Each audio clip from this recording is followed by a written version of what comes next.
Là, les salaires, ça devait être 1500 €, quoi. Ouais. T'es un smicard entre guillemets, là, ouais, c'est ça. Mais bon, t'as 22 ans, tu t'en fous, quoi. Tu fais encore des jaloux, non, du coup, là? Non, là, ça allait quand même, tu vois, tout le monde m'avait accepté un petit peu, ouais, ça s'était bien passé avec La Rochelle. Du coup, il te reprend, d'accord. Ouais, parce que j'ai fait 3 ans de centre de formation et je signe une année en première. Resté qu'un an, d'ailleurs j'ai pas joué du tout cette année-là, c'était un peu frustrant, tu vois. Alors que le coach te dit que t'es en progression, que c'est bien et tout, mais en fait, et tu fais pas jouer. Vite fait, jamais joué. Et ça, c'est un peu dur, du coup, tu te dis, bon allez, faut que je cherche ailleurs, quoi. Périgueux avait une bonne ambition de remonter en Pro D2 et on perd en demi-finale cette année-là contre Carcassonne qui monte. On avait les capacités, après on est tombé sur plus fort que nous, il n'y avait pas de débat, quoi. Vous êtes au bon endroit, et si en plus de ça, vous aimez le café, mais alors le bon café, et puis en plus l'Ovalie, et ben là je vous présente Johan De Braak. Johan, eh bien c'est un passionné de café, c'est un ancien sportif de haut niveau, il a fait sa reconversion pendant le Covid dans l'entrepreneuriat avec la vente de son café qu'il produit lui-même, qu'il torréfie lui-même. Où ça? Eh bien vous allez le découvrir dans ce podcast, quelque part dans la cité gourmande, la cité de la gastronomie. Et voilà, donc moi ce qui m'a plu aussi au travers de ce parcours avec Johan, c'est qu'il partage dans la vie l'amour de Chloé Trespuch et vice versa. Ils ont eu un enfant il y a pas très longtemps, donc justement comment l'un est le pilier de l'autre et l'autre le pilier de l'un, parce que dans la vie souvent derrière un grand homme il y a une grande femme, comme on dit, et ben là pour le coup derrière une grande femme il y a aussi un grand homme.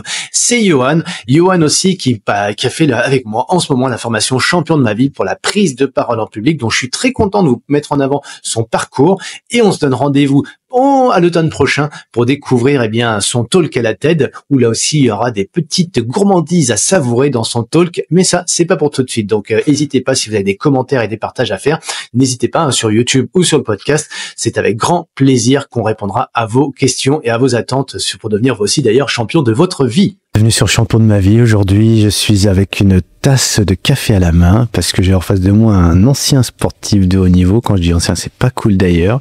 Un vieux, ça fait vieux, mais un entrepreneur et qui torréfie le café. Ça, c'est ça, l'entrée en matière. On pourrait dire ça comme ça, Johan? On peut dire ça comme ça, ouais. J'ai monté une société de torréfaction de café.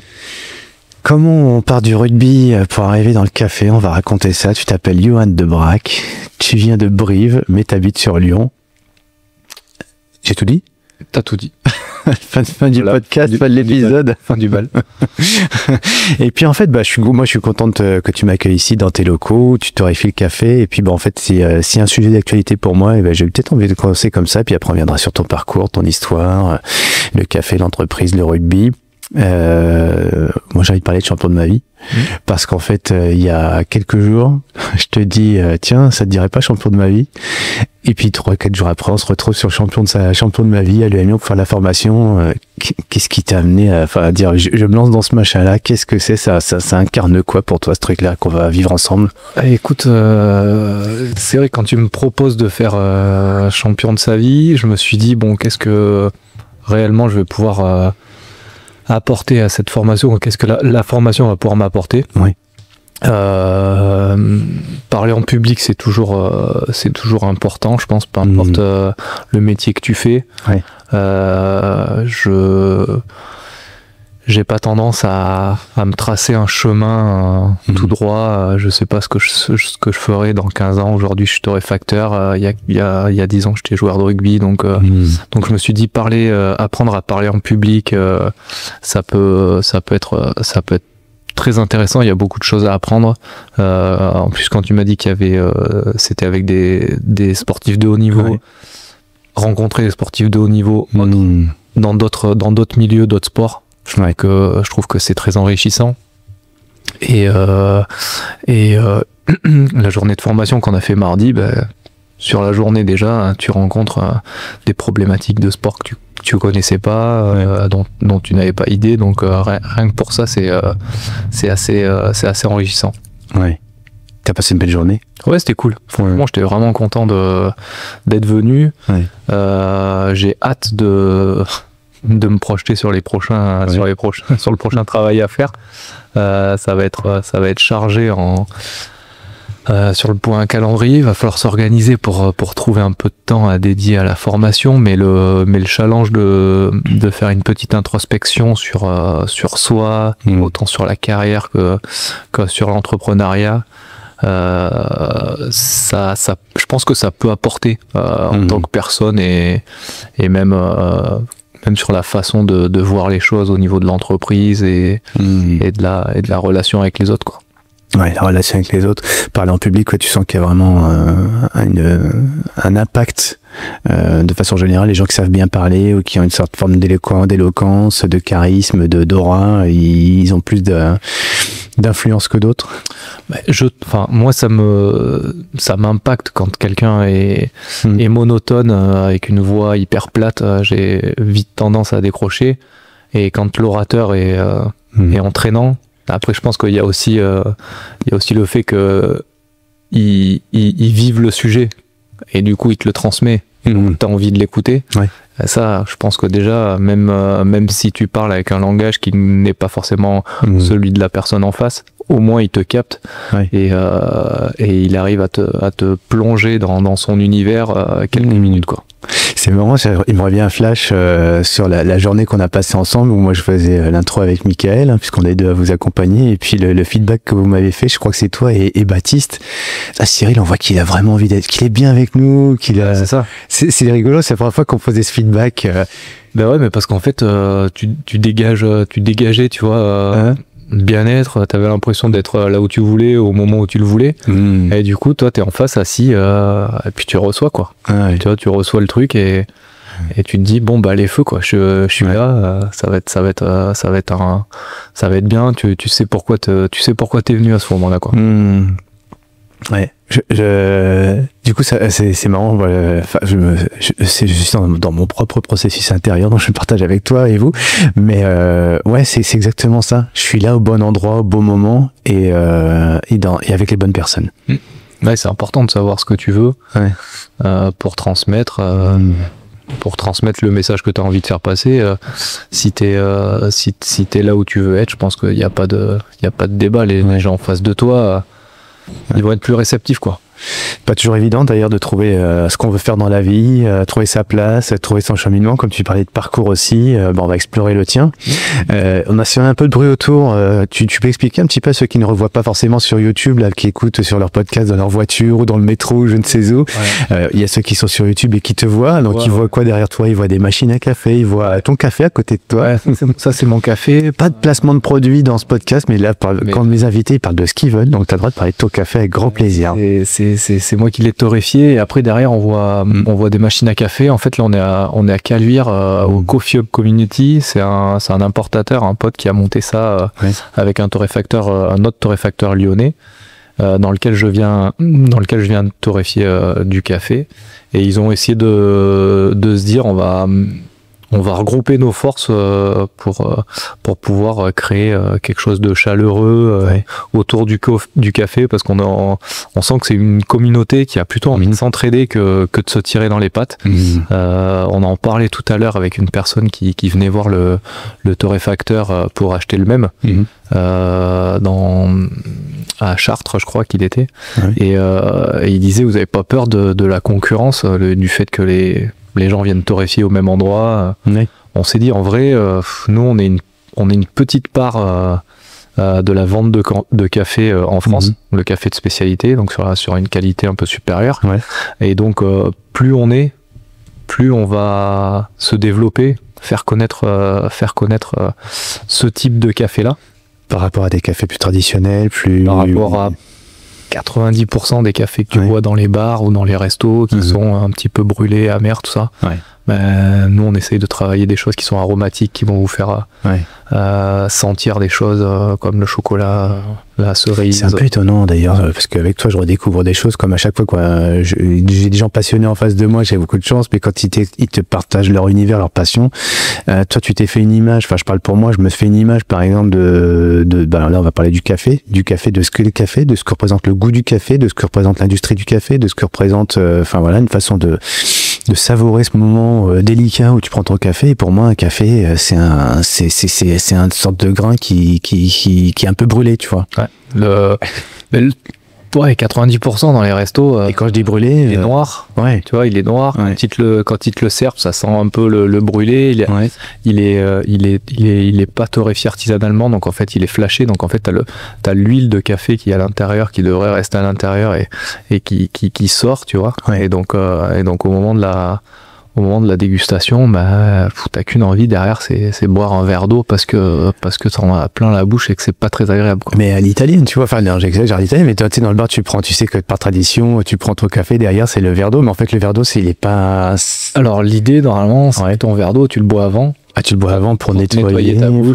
Ouais. Et du coup, derrière, tu peux apprécier ton café, quoi. Et tu te laisses ce goût que t'as sur le palais, autour de la langue, se développer dans ta bouche plutôt que de te caler un verre d'eau, quoi. Et là, tu redécouvres, avec toi en tout cas, on découvre un café qui est un peu moins brut, un peu moins saisissant, tu vois, et quelque chose qui est un peu plus subtil, plus en rondeur, en fonction d'où il vient, évidemment, et la façon dont il a été torréfié.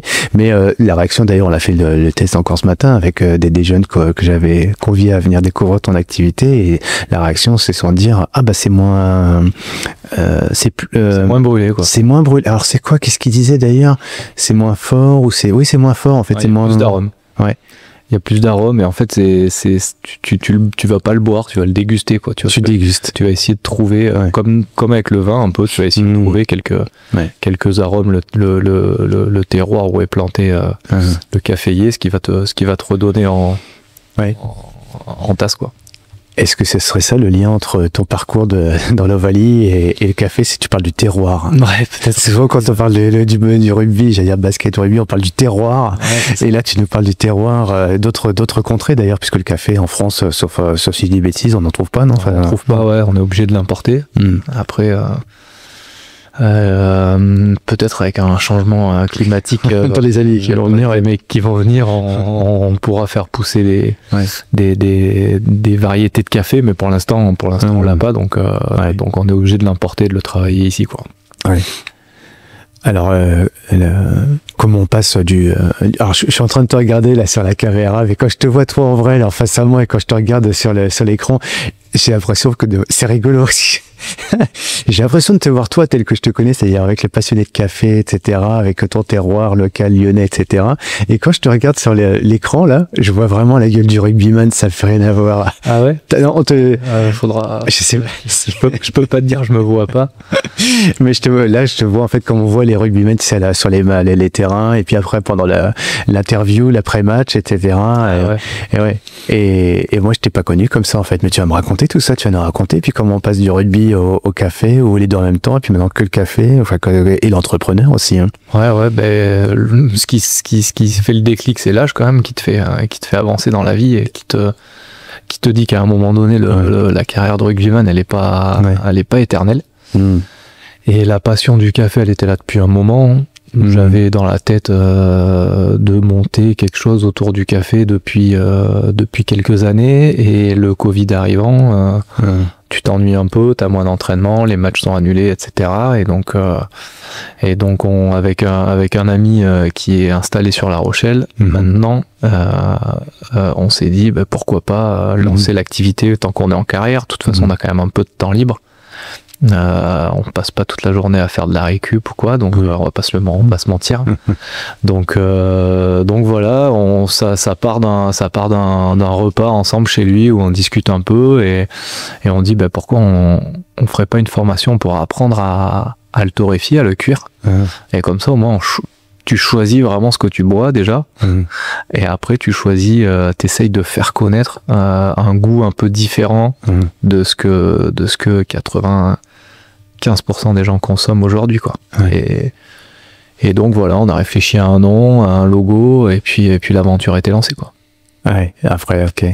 Et voilà, donc c'était en 2021. 2021, c'était ce moment-là où vous prenez votre pas ensemble et vous dites tiens, bim, ou c'était avant ça? Non, c'était là. C'était là. 2021, on se dit bon, allez, on y réfléchit un peu. Et je vais te dire, ça allait vite parce que le 21 janvier, on avait commencé à déposer la marque et dépôt de marque, création de statut, etc.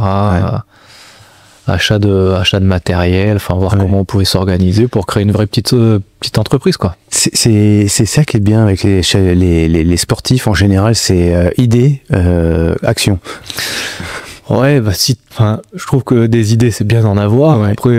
Après pour savoir si elle est bonne, faut essayer de la mettre en pratique. Et il y a plein de gens qui disent putain aussi, tiens, mais cette idée, moi je l'avais eue. Mais oui, si tu l'avais eue, pourquoi tu as dit fonce, toi. C'est ça, c'est ce côté un peu, c'est chez toi, ouais, c'est vas-y fonce et tu verras ce qui se passe. Non, on a réfléchi un peu quand même, tu vois. On s'est pas dit vas-y fonce. Ouais. Mais on s'est dit de toute façon on perd pas grand chose entre guillemets, c'est quelque chose auquel on croit, qu'on consomme. Ouais. La France est quand même un petit peu en retard sur la consommation de ce type de café là, sur le café de spécialité par rapport à des voisins comme l'Angleterre où il y a quand même plus de coffee shop, de choses comme ça. Le marché était en croissance, donc on s'est dit T'as fait ton étude de marché, voilà, on a vu les potentiels. On a vu les potentiels, on s'est dit on prend pas trop de risques et puis il y a quand même une sacrée concurrence malgré tout, comme tu disais tout à l'heure. Il y a de la concurrence effectivement. Ouais. Après on n'a pas fait une levée de fonds d'1 million pour se lancer, donc pas encore. Non, pas encore. Peut-être. Ouais, on sait pas ce que demain nous réserve, mais du coup voilà, on croit. En fait, je pense que le truc c'est qu'on croyait vraiment au projet, quoi. On croyait au projet, on a mis pas mal d'énergie là-dedans et aujourd'hui, une fois que je suis à 100% là-dedans, depuis je lui ai racheté les parts, mais pour des questions plutôt de distance. Il a voulu rentrer sur La Rochelle, il n'y a pas eu d'embrouille ni rien. Ouais, ça va. Pas Castaigné, non. Pas du tout. Il m'a envoyé un petit cadeau d'ailleurs avec sa compagne pour le petit, pour la naissance, donc tout va bien. Parce que t'es nouvellement jeune père aussi. Ouais. Bah, il faut bien faire avec l'âge et puis là c'est vrai que pour moi c'était l'heure d'être papa. Ouais. Après, fallait faire aussi en fonction des contraintes de ma conjointe, mais parce qu'on peut le dire, le lien entre toi et moi aussi, finalement, c'est Chloé, que j'ai podcasté il n'y a pas très longtemps. Exactement. Et que t'as pas encore écouté d'ailleurs son épisode sur ma vie. Quand j'ai un peu de temps, j'essaie de dormir. C'est ça. Entre l'activité professionnelle, tu joues toujours au rugby, non?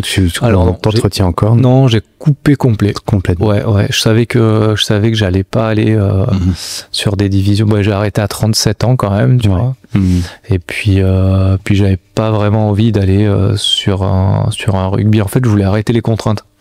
Tu vois, ça fait un point commun avec ta chérie tendre, parce qu'elle parle beaucoup de pas subir les contraintes et les contraintes horaires, tu vois ce que je veux dire, aller à telle heure, pointer, de m'engager, de me dire si je vais même faire du rugby plaisir touché ou à 5, c'est le mardi, le jeudi de telle heure à telle heure. Ah, d'accord. En fait, j'avais pas envie de m'imposer ces contraintes là, et du coup là je prends mes baskets quand j'ai envie d'aller faire du sport, je vais courir ou je vais faire du vélo. C'est ça, la liberté de l'entrepreneuriat, de pouvoir décider de son planning.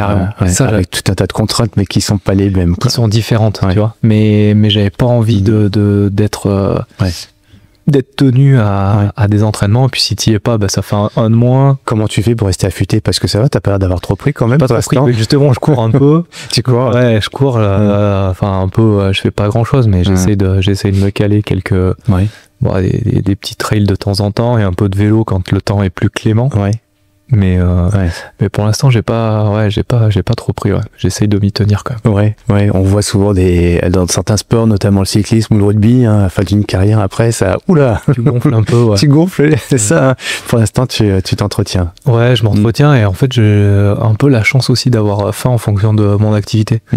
Donc si je fais pas grand chose entre guillemets, si je fais que travailler la journée, j'aurai moins faim que si je viens de me faire 3 heures de vélo, ou en sortant d'un entraînement l'année dernière où j'étais capable de manger plus.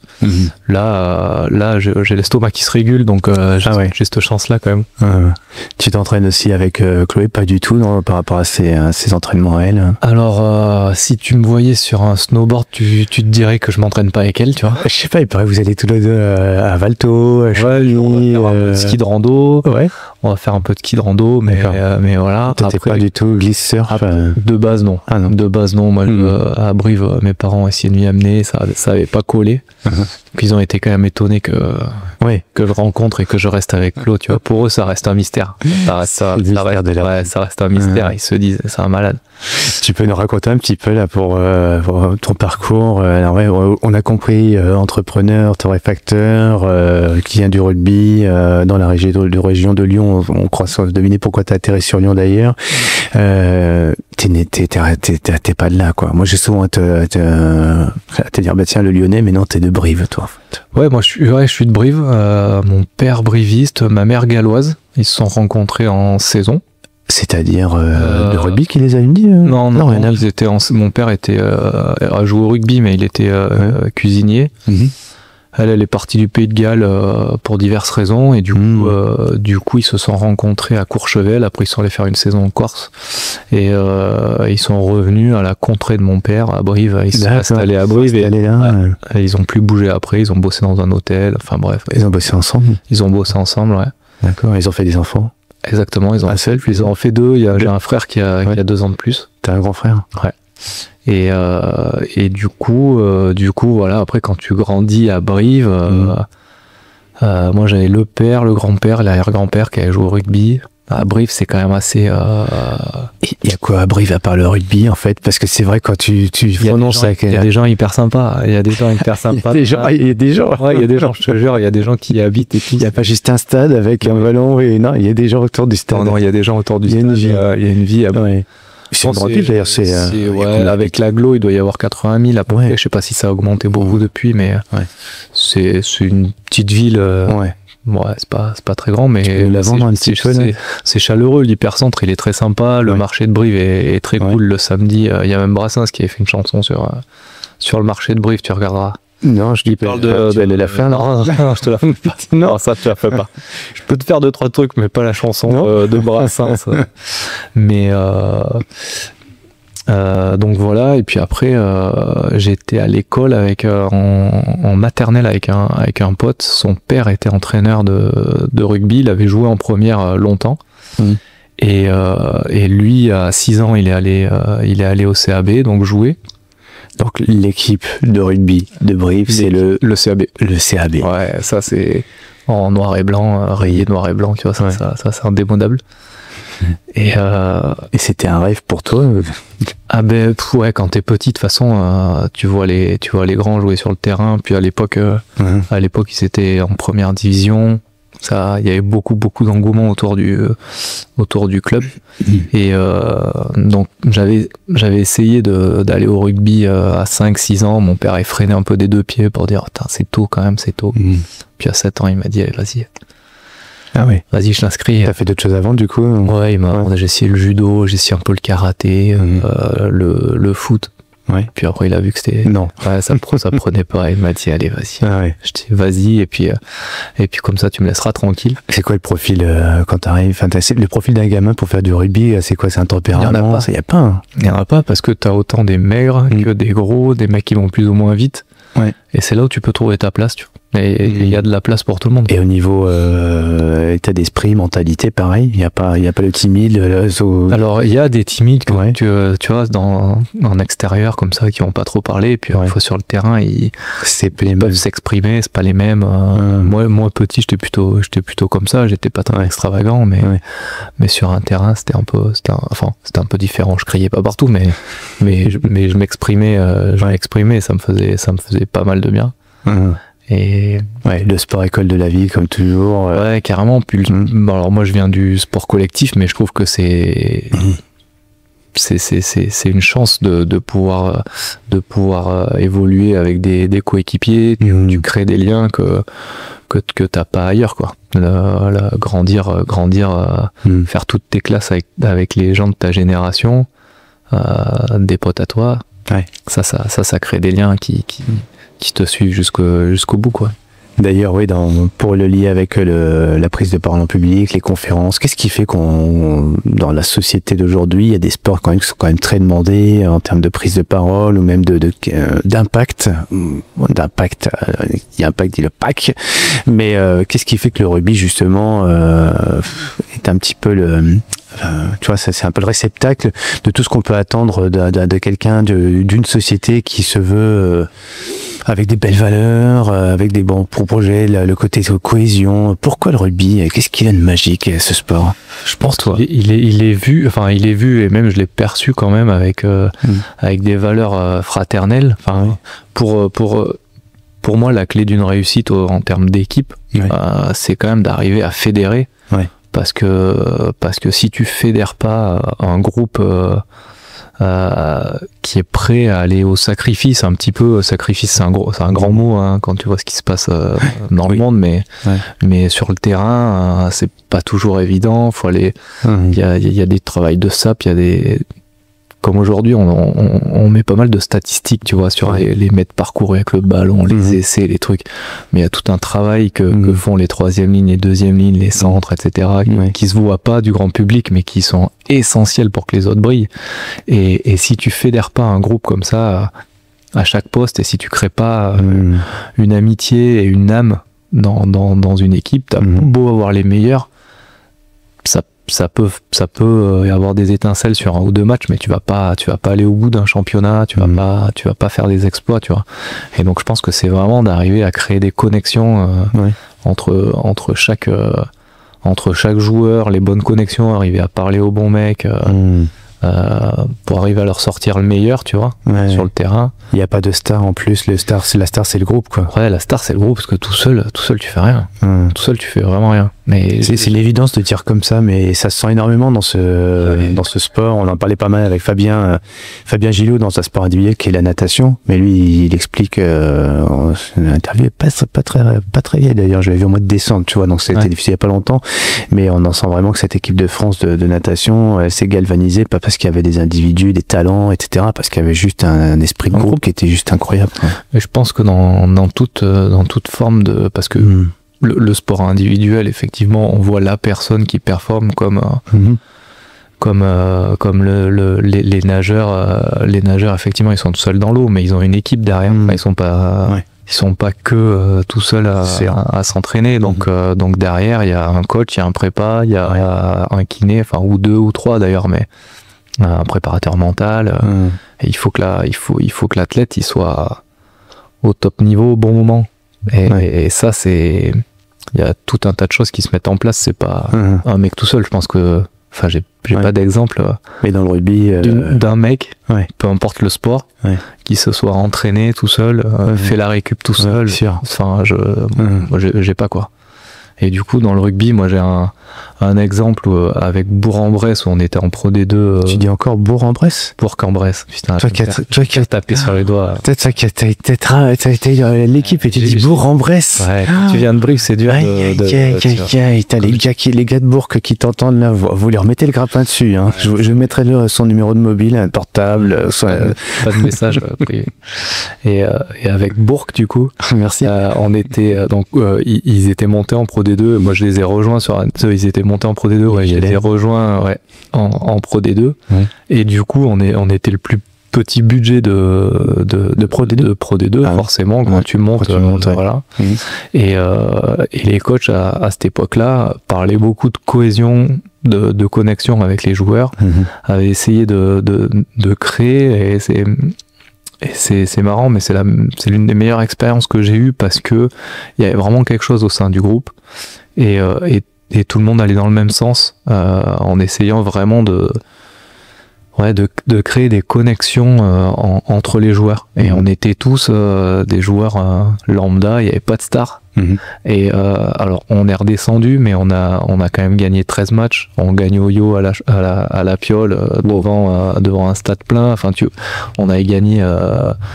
Tous les gros étaient tombés à la maison. Brive était tombé à la maison. Enfin, tu vois, on avait fait une sacrée saison, et on perd de 1 point avec le plus gros nombre de points cette année-là. Et s'il y en a qui se croient dans le chaudron d'un coup là, avec le bruit qu'on entend, hein, tenez pas, c'est pas votre micro, c'est pas chez vous, c'est chez nous. Il y a le train qui passe juste au-dessus. C'est le train qui amène la marchandise. Oula, il y a du stock. Et du coup, avec des joueurs du cru, il avait vraiment créé une équipe et une cohésion qu'on a. qui s'est ressenti J'aimerais bien sur le qu'on terrain. en parle de ça. On va revenir sur ton parcours, mais puisque tu nous amènes sur ce terrain de jeu, alors il y a quand même le culte aussi du coach. On a beaucoup parlé de Urios ou de coach comme ça, c'est charismatique, qui d'un seul coup arrive un petit peu dans des contextes complexes, difficiles.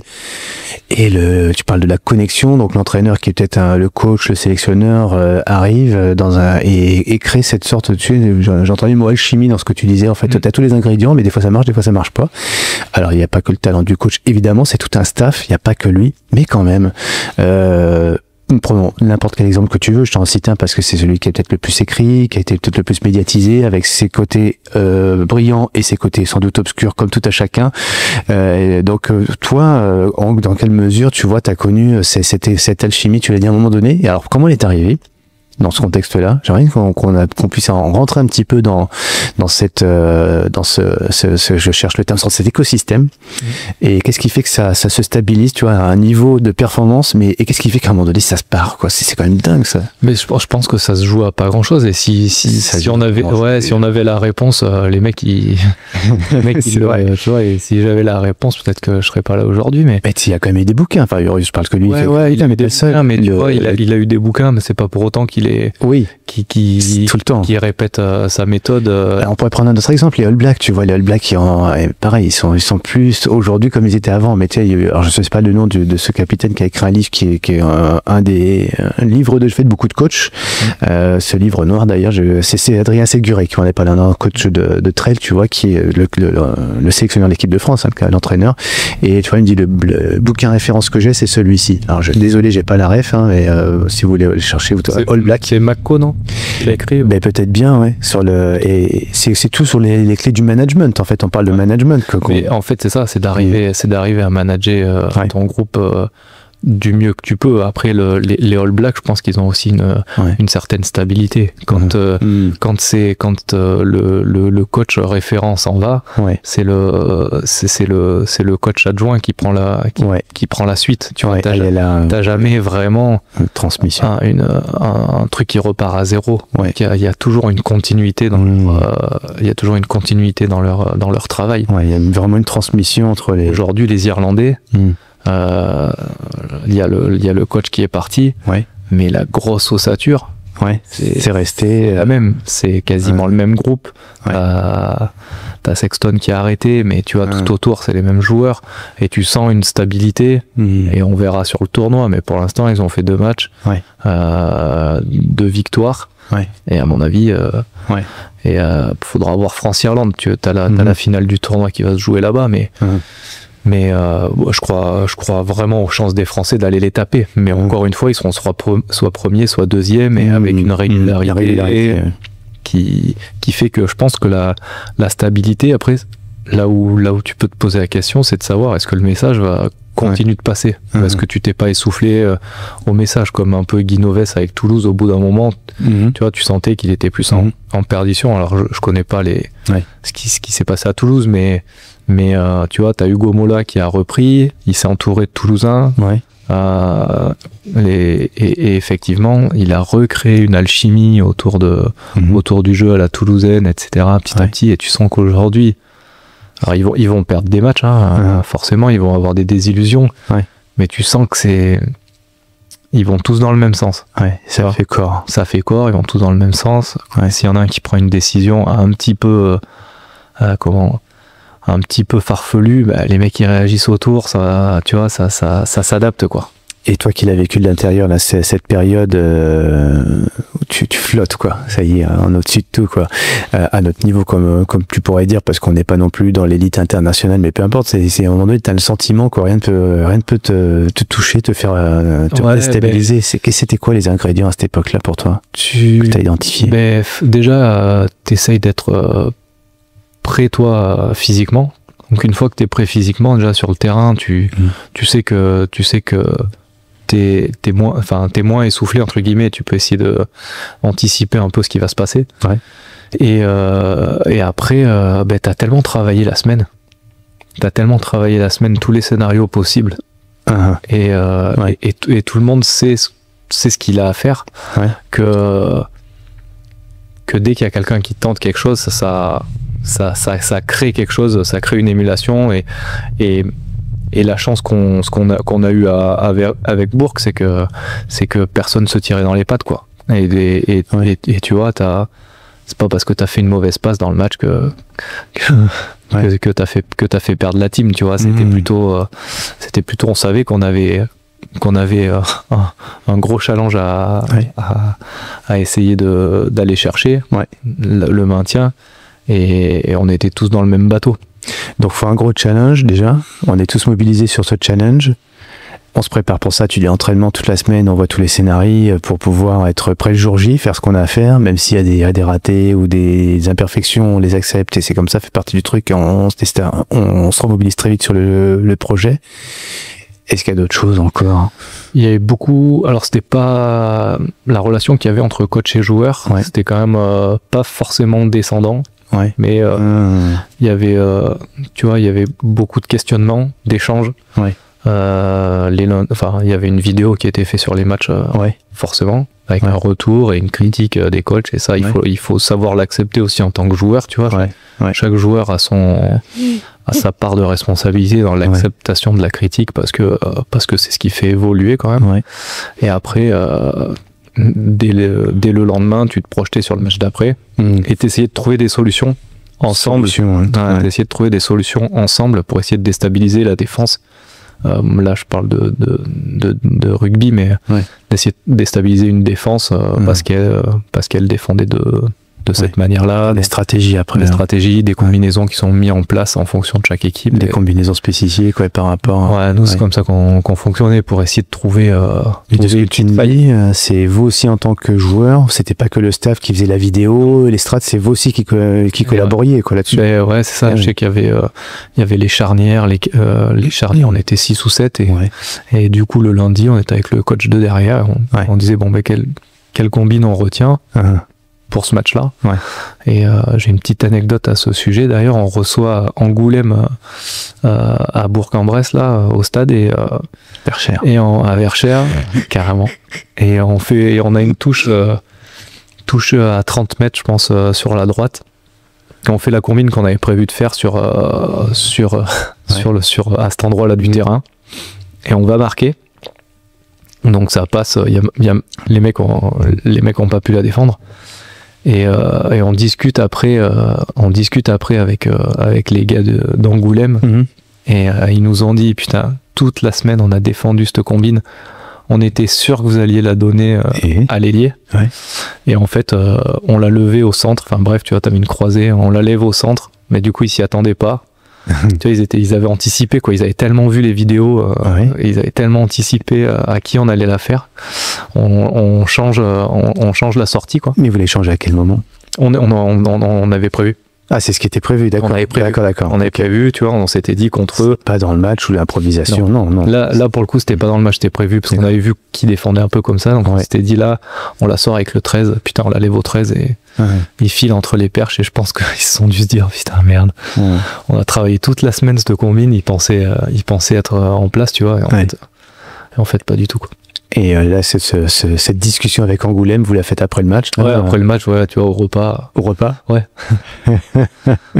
Donc ça, c'est une tradition aussi, peut-être pas dans toutes les équipes, mais est-ce que ça fait partie peut-être aussi de l'alchimie, de se dire, une fois que le match est fini, on est avec le staff, on est avec aussi les sponsors, on est avec le public, on est avec l'adversaire? Ouais, nous, ça fait vraiment partie de l'ADN du rugby quand même, hein, quand tu sur le terrain, il y a des plaquages, t'es là pour essayer de marquer physiquement ton adversaire, machin. Mais après, une fois que c'est fini, tu t'es serré la main, tu vas dans les vestiaires, et puis après tu manges avec eux, tu partages aussi, parce que si t'es là, c'est aussi parce que le public vient te voir, et donc tu vas échanger avec le public. Alors quand tu gagnes, c'est toujours plus facile que quand tu perds, mais il faut le faire, quoi. Ça fait partie du job quand même. Et puis la troisième mi-temps n'est pas qu'un... Existe encore, on pourrait se dire, tiens... je sais pas. Ah, tu sais pas. Je sais pas. Mais c'est pas. C'est des trucs qui datent des anciens temps, parce qu'aujourd'hui, il faut faire attention à tout. Comme disait Geoffrey Soupe, qui est un fan d'ailleurs de rugby, un cycliste professionnel, et Geoffrey dit aujourd'hui, il faut faire attention à tout. On n'a plus le droit de rien dire et tout. Machin. Et il adore le rugby, tu vois. Il adore aller au Verchères d'ailleurs pour. Ouais, on se lâche quoi en fait. Et puis t'as envie de boire une bière, tu bois une bière. C'est spontané. C'est un peu ça, hein, les mecs. Ouais.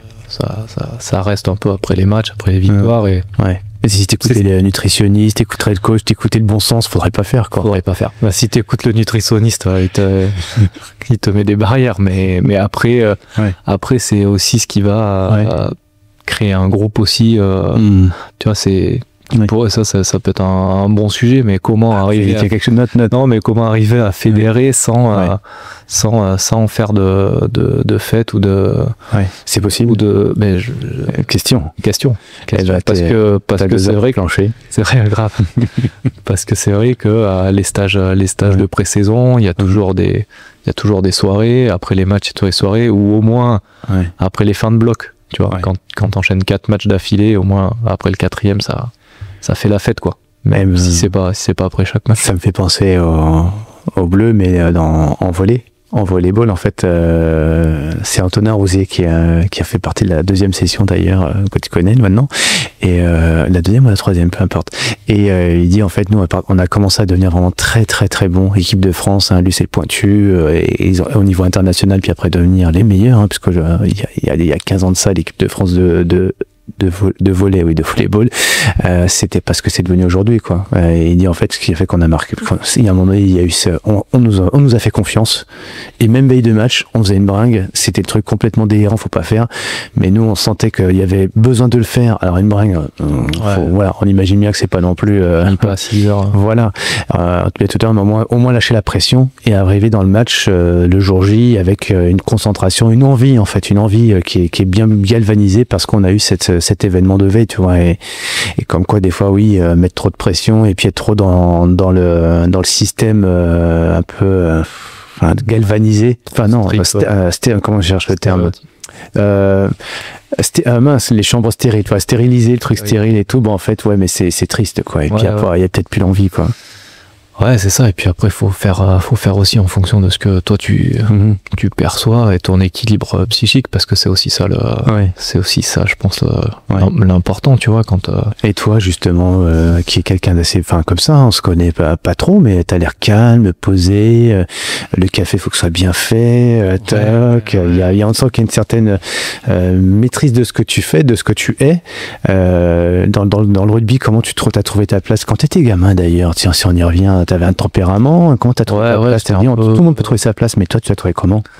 Tout le monde peut trouver. Moi j'étais plutôt timide, mais quand même sur un terrain, je me laissais pas trop faire. Je suis pas quelqu'un qui va beaucoup parler à l'extérieur ou transmettre mes sentiments, etc. Donc le rugby a été quand même un terrain d'extérioriser. J'ai pu extérioriser sur le terrain, et quand t'es petit, t'es avec des copains, donc c'est assez simple. Après, quand tu commences à faire ton premier match en première, tu vois, c'est là où tu te dis, t'as 18 ans, les mecs autour ils sont tous beaucoup plus vieux, mais j'avais un poste où il fallait absolument que je me fasse entendre quand même, parce que numéro 9, tu dois gérer un peu les gros, comme on dit, sur le terrain, donc voilà. Après j'avais été bien entouré, où les mecs m'ont dit t'inquiète, le petit jeune, on va pas il te protège quand même. C'est vrai. Un demi de mêlée, c'est protégé. T'es pas un fort gabarit, mais alors là tu prends pas le ton de ton tempérament, plutôt introverti, puis même physiquement t'es pas pas le mec grand, costaud, machin qui en impose. Non, à l'époque en plus c'était plutôt, tu vois, moi j'étais au centre de formation de 2005 à 2009. Et là, à cette époque-là, ils cherchaient plutôt à répondre à des stéréotypes de joueurs qui devaient faire 1m80, 80 kg, sauf que moi je me suis arrêté à 1m73, tu vois, et du coup je pouvais pas grandir plus. Donc voilà, après moi c'était mon style de jeu à moi, tu vois, essayer de chercher les espaces plutôt que de les créer en renversant les types. D'accord. Ça veut dire quoi? Plus d'agilité, de rapidité, Ouais, voilà. d'intelligence de jeu, Ouais, j'étais plus sur un jeu d'éjecteur et puis après, dès que je voyais une brèche, j'essayais d'y aller. tac. Et voilà, après, quand tu plaques en bas, généralement, ça tombe. J'ai subi et loupé plein de plaquages, hein. Il n'y a pas de débat là-dessus. Ouais. Mais Ça va, t'as été épargné quand même au niveau physique. ouais, il y a eu quelques blessures, mais ça, c'est Ouais, totalement. la plus grosse fracture de la rotule, quand même. Rotule. Ouais. Ah oui. Ouais. Sur un match ou... Ouais, on a fait genou sur un match et ça a lâché. Ouais. Et là, tu te retrouves à Cap-Breton. Ouais. Et là, tu rencontres l'amour de ta vie. Et là, je rencontre Chloé là. C'est parti de ta rotule. Exactement là. Ah, Tu vois, c'est mal pour un bien. Ah ouais. C'est pour ça que je suis à Lyon aujourd'hui. Hein, sinon. Attends, tu sais, si t'avais pas eu ce match avec la fracture de la rotule, enfin fracture, ouais. Aucune chance qu'on soit assis là en face de l'autre. Ça, parce que j'aurais jamais rencontré Chloé ailleurs. Et je t'aurais peut-être pas rencontré non plus.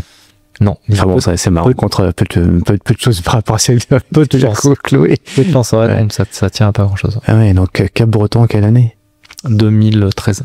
Donc en 2013, tu te retrouves à Cap-Breton. Donc là, t'es professionnel depuis combien de temps? Premier contrat, ça va être 2009. 2009, ton premier contrat? Ouais. À Brive, non? Non, même pas. Je suis parti 18 ans. En fait, j'ai pas fait de pôle espoir. J'ai juste joué à Brive jusqu'à 18 ans. D'accord, t'as fait quand même ton centre de formation à Brive? Non, c'était classique. Classique entraînement, match les week-ends. Ah ouais, d'accord. J'avais pas prévu de faire une B-Man Pro. D'accord. Et à 17 ans, il y avait justement les mecs qui étaient au pôle espoir, qui cherchaient des centres de formation un peu partout, qui partaient au Stade Français. Ouais. Et je me suis dit putain, ça pourrait être cool ça. Et je suis parti. J'ai postulé, j'ai un peu trop tard d'ailleurs, mais ils m'ont quand même accepté à La Rochelle et je suis allé le faire. C'est cool, faire le centre de formation à La Rochelle, ouais, carrément. La Rochelle, qui est quand même une bonne structure. Carrément, à l'époque, ils étaient moins structurés comme qu'aujourd'hui. Ouais. Aujourd'hui, c'est vraiment un gros du top 14. Mais toi, t'as pas alors, le tempérament, on en a parlé, le physique, on en a parlé. T'as pas fait non plus le parcours classique, centre de formation, etc. Bien formaté, entre guillemets, comme dans le football ou même dans le rugby, évidemment. Et là, t'arrives comme ça, à La Rochelle, au culot. Non, parce que j'ai vu les copains qui faisaient cette démarche-là, je vais me mettre dans le mouvement. Ouais, non, mais en fait, j'avais demandé à faire les détections, tu vois, des journées de détection. Ouais. Et c'était déjà passé. Donc, en plus, t'as pas fait les détections? Non. Non. Et du coup, le directeur du centre me dit, on s'était joué, La Rochelle-Brive, on s'était joué à l'époque. Et il m'avait dit, bon, on t'avait vu sur le terrain, on avait noté, donc écoute, viens un week-end, on va te faire un petit, des tests, entre guillemets, et puis on va voir, on verra. Donc j'y suis monté. Il prépare les phases finales, donc en vrai j'ai pas servi à grand chose, hein. Je connaissais personne, je connaissais pas le système, quelques passes, un peu de jeu au pied, j'étais buteur donc je butais un petit peu. D'accord. Et la semaine d'après il m'a dit bah, écoute on te prend au centre de formation quoi. Et je me suis dit allez c'est l'heure. Là t'as 18 ans. Ouais, 18 ans et du coup je pars à La Rochelle en internat au stade, ça c'est des belles années. Tu dis au revoir papa, maman et ouais carrément. À quoi t'es à 300 km non même pas. Ouais mais ça c'était ouais non ça c'était pas on est très proches avec mes parents, il y a pas de souci mais vis ta vie. Ils étaient fous de joie quoi. Ah ouais. Ouais carrément carrément. Notre fils va faire carrière dans l'Ovalie. Ouais, ils savaient pas si j'allais faire carrière parce que tu vois, tu rentres au centre. C'est que le centre de formation. T'es loin de la première. Ouais. Mais par contre, tu commences petit à petit à y rentrer quoi. Ouais. Donc c'est cool. Et là pour toi, tu sens que c'est sérieux à partir de ce moment-là. Ouais, bah là tu commences à t'entraîner tous les jours, voire 2 fois. Ouais. Et là vraiment tu te dis maintenant l'objectif c'est d'aller jouer en première. Et partant d'où tu viens, t'arrives là, bon c'est pas un malentendu, mais c'est un petit peu un coup de chance, hein. Il y a des chances, ouais, carrément, parce que à l'internat il y avait des mecs qui avaient fait le pôle France, qui étaient au pôle France, qui revenaient le vendredi, ou qui avaient fait le pôle espoir. Enfin, tu vois. Tu te sens bien toi là, ou les autres te regardent pas un peu de travers, ou non, il y a pas de jugement du tout. Non, que franchement, enfin. Ouais, la chance du rugby quand même, c'est que t'as pas vraiment de jugement sur les autres, les mecs Le torréfacteur, c'est lui qui... Ouais, Léo. Léo. C'est le maître torréfacteur. Le maître Ouais, torréfacteur. le maître torréfacteur. Tu veux T'as faire, les torréfacteurs, puis t'as les maîtres torréfacteurs. tu veux faire un jour le... Tu vas faire un jour le MOF, non? J'aimerais bien, ouais. T'aimerais bien, hein? J'aimerais bien. Bah ouais. Ça demande beaucoup de préparation, donc Ouais.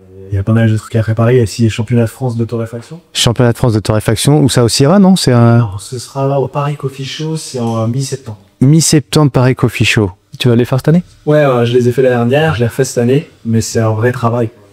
Ah bah oui, un faux travail, ce serait pas... hein. Ouais, oui. Mais tu veux t'y préparer? Ouais. Ah bien. Ouais, c'est cool, c'est agréable. On a l'élite du rugby, on a l'élite du café, c'est bien, hein. On a chouette, Bien entouré, ouais. bien entouré. Ouais.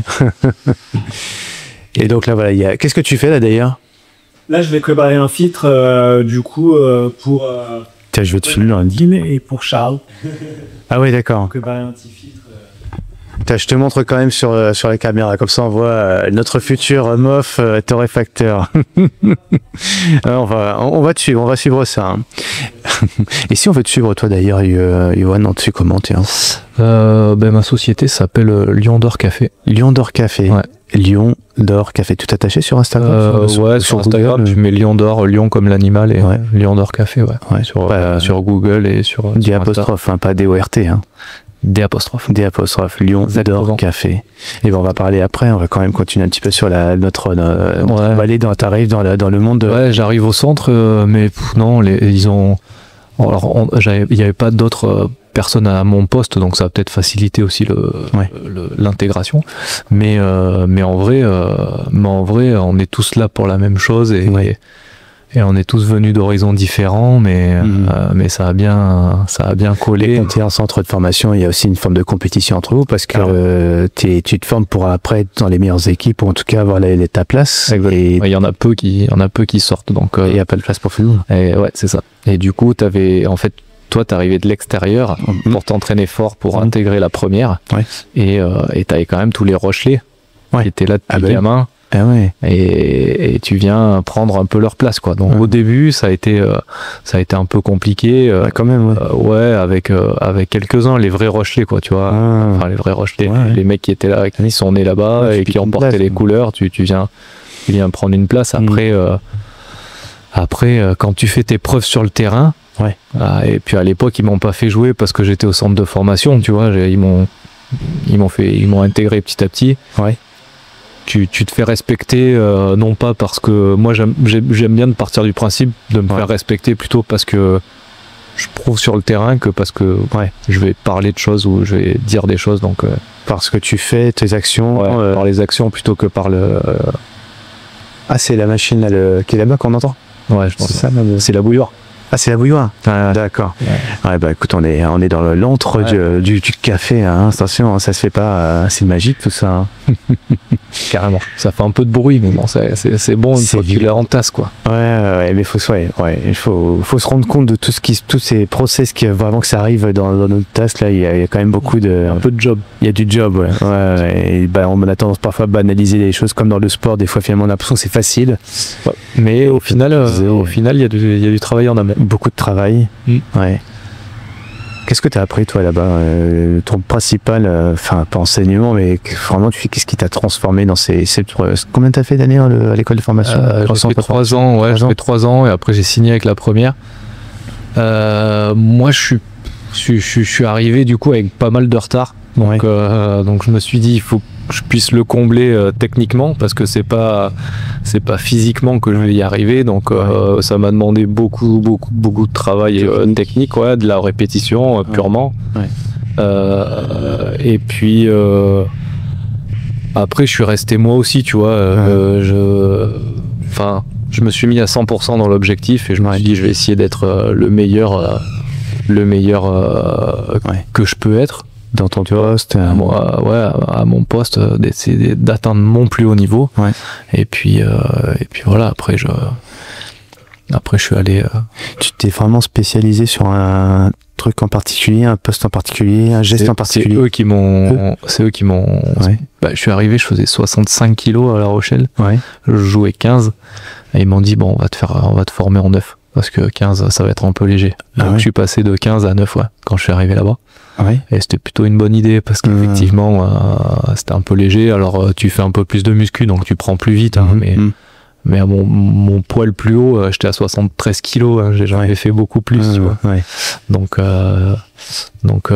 voilà, après on a bossé ensemble pour pouvoir supporter les coups, entre guillemets. Mais voilà. Je lisais hier soir un texte de Camille Grassino. Ça te parle? Ouais. Rugby à 7. Et elle vend entre guillemets, enfin tu vois, dans son talk en fait, on est sur sa conférence et elle dit en gros ce qui prime surtout c'est la polyvalence. C'est grâce à la polyvalence que j'ai réussi. Dans le rugby à 7, il faut être polyvalent. On est moins figé dans un poste, etc. Et donc elle c'est une de ses recettes dans la vie, tu vois, qu'elle veut enseigner, qu'elle veut partager la polyvalence et des fois quitte à accepter à ce que tu sois pas au poste que tu aimerais être, parce que dans l'entreprise, dans la vie, on t'attend un peu à un poste où toi t'as pas envie d'aller, où t'excelles, et finalement c'est cette adaptation qui a permis d'être la polyvalence, l'adaptation qui permet d'être la meilleure tout simplement, quoi, ou la meilleure en tout cas pour elle, et puis après dans l'environnement dans lequel elle est. Toi par rapport au rugby à 15, est-ce que c'est une vraie différence juste pour comprendre d'ailleurs le rugby à 7 qu'on a vu au JO là cet été dernier, le rugby à 15 où il y a peut-être moins d'espace? Il y a moins d'espace, donc c'est beaucoup plus stratégique. Après ça fait un moment que j'ai pas fait de rugby à 7. Mais tu connais. Ça remonte. Ouais, je regarde un peu. T'as pas un profil de rugby à 7 toi? J'ai joué, j'ai fait un peu d'équipe de France B en rugby à 7 quand j'étais au centre à La Rochelle.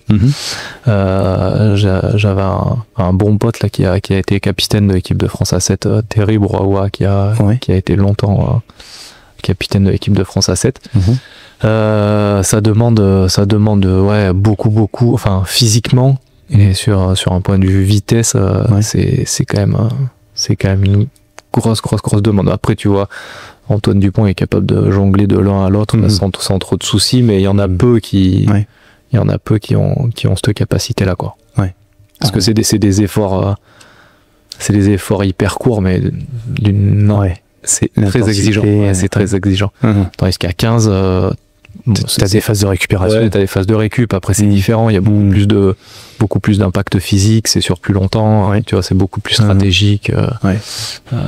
Mais la polyvalence, pour elle, c'est sûr que c'est un gros atout. Moi, c'est ce qui m'a fait signer à Bourg-en-Bresse parce que je jouais 9-10. Et début de carrière, j'ai fait 9. Puis à la fin, je suis passé en 10.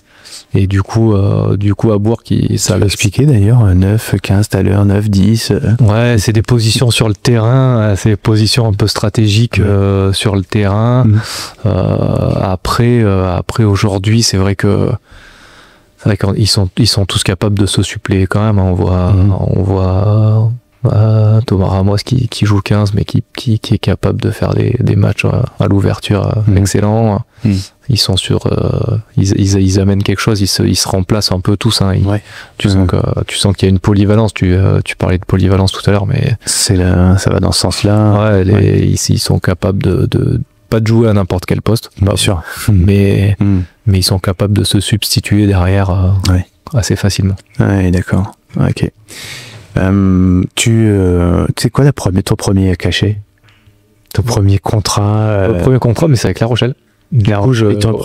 Parce que j'ai fait 3 ans de centre de formation et je signe une année en première. Tu fais encore des jaloux, non, du coup là? Non, là ça allait quand même, tu vois, tout le monde m'avait accepté un petit peu, ça s'était passé, ça s'était bien passé. C'est grâce à toi que La Rochelle est devenue, est-ce que c'est Non, j'ai pas. Non, j'ai pas. Je suis resté qu'1 an. D'ailleurs, j'ai pas joué du tout cette année-là. C'était un peu frustrant, tu vois. Parce que j'ai joué la fin de saison quand j'étais au centre avec la première sur les 4-5 derniers matchs. Et l'année d'après, plus rien.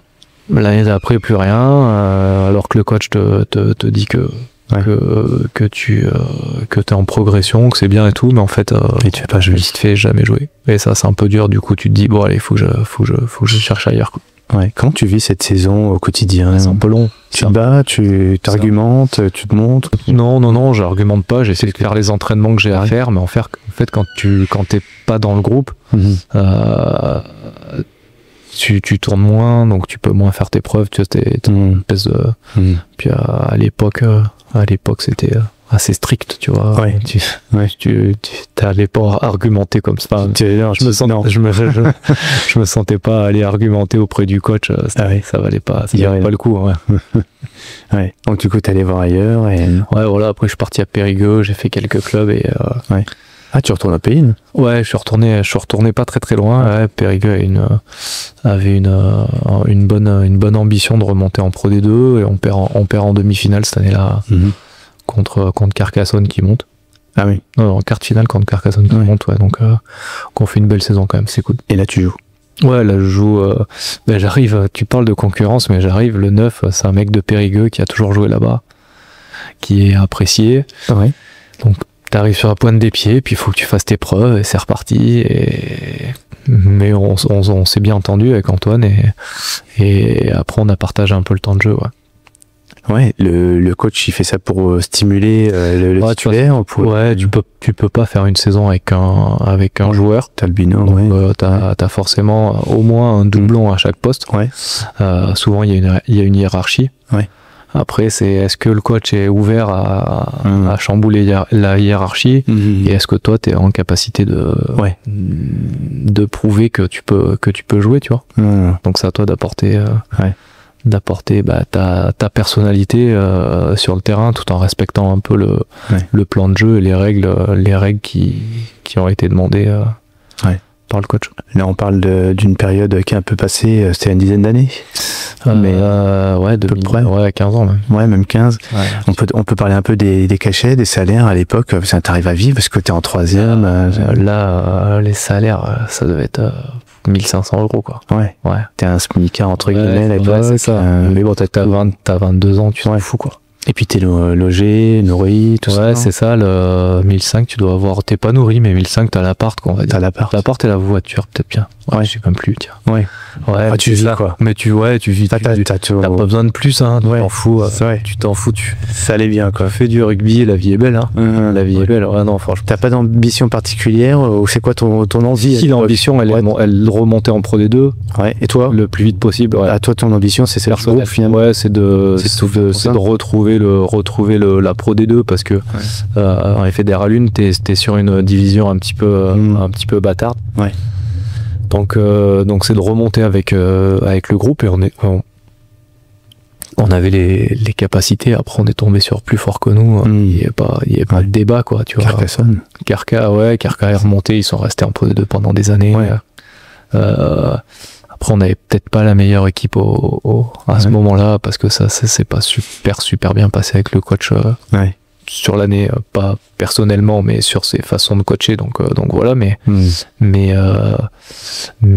voilà, après il y a rien à dire sur le match, parce que c'était des matchs aller-retour à l'époque pour l'accession. Ouais. Donc on doit gagner 17-13 chez nous et on en prend 35 là-bas, donc y a pas photo. Ouais. Et tu parlais tout à l'heure, donc t'es en arrivé chez les Violets, une des grandes saisons pour toi, de ce que tu avais l'air d'en dire, mais tu gardes un bon souvenir de façon générale dans ta carrière professionnelle, avec quel club ou quelle saison? Alors, quel club? La Rochelle. Les 3 années au centre de formation, elles sont fantastiques. Ouais. Parce que tu vois, t'es jeune, t'as vraiment envie de vivre pleinement ton... Ouais. Ce pourquoi t'es parti jouer au rugby, t'es parti pour jouer au rugby, t'en fais toute la journée, la vie est belle, quoi, le stade est beau, enfin la ville est chouette en plus. Tu fais tes premières rencontres de joueurs, tu sois extérieur à Brive, quoi. Donc ça c'était cool. Après il y a 2 années avec Mâcon où on fait une finale de championnat. Qu'est-ce qui t'amène à Mâcon? Ouais, qu'est-ce qui m'amène à Mâcon? C'est après 2013? C'est après 2013, bizarrement. Ouais. Pas trop loin de Lyon. Exactement. C'est vrai que ça commence à peser dans une balance, ça, la vie affective, les choix de famille, enfin du moins d'hommes, de dire tiens, après soit quelque chose. Carrément. Après moi je suis je suis arrivé à Saint-Nazaire par le hasard, un coach qui m'appelle, qui me dit, il y a un projet à Saint-Nazaire, je connaissais personne, j'y suis allé. Ouais. Belle rencontre encore, parce que j'ai un très très bon pote qui habite lui à Osgore, mais qui se reconnaîtra peut-être s'il écoute. Attends, on va dire, c'est pas Igor.